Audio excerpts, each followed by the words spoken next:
আসসালামু আলাইকুম রহমতুল্লাহ। সময়ে সময়ে পাগলের উৎপাত ঘটে আমাদের বাংলাদেশে। স্ক্রিনে একটি ভিডিও আছে, আগে ভিডিওটি একটু দেখুন আপনারা। যে নবী যেদিন রাতে জন্ম হয়েছে এই রাতটা নাকি কদরের চাইতে উত্তম। ও দাদা, আল্লাহ কোরআনে কদরের মতো সূরা নাযিল করে দিত। কোন হাদিসের বাহিরে কথা বলবো, এটা আমরা গ্রহণ করব না। কথা কোন ঠিক কিনা? তাহলে তো লাইলাতুল কদরের মতন একটা সূরা আল্লাহ নাযিলই করে দিত। চিন্তা করেন।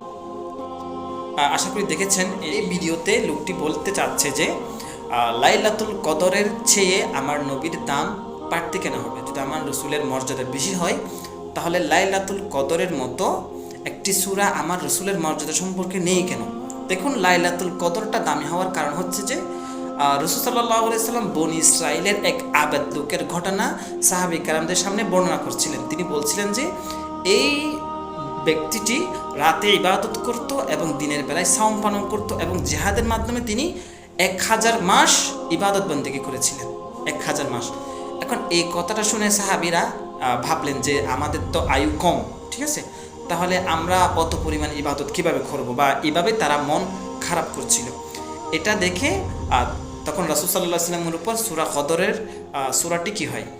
নাজিল হয়। এখন এই সূরা কদরের মধ্যে একটি আয়াত আছে, লাইলাতুল কদরি খায়রুম মিন আলফি শাহর, অর্থাৎ লাইলাতুল কদরের রাতটি 1000 রাতের চেয়ে উত্তম হয়।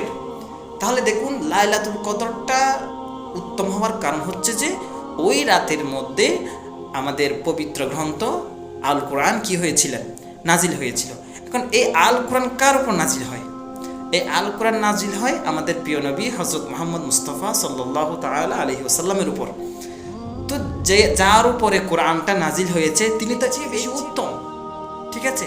আল্লাহ তাআলা বলেন, ওয়া মা আরসালনাকা ইল্লা রাহমাতাল লিল আলামিন, হে রাসূল, আমি আপনাকে দুনিয়াবাসীর জন্য, ঈমানদারদের জন্য নয়, শুধু মানুষের জন্য নয়, প্রত্যেকটা জীবের জন্য, সকলের জন্য রহমত হিসেবে প্রেরণ করেছি।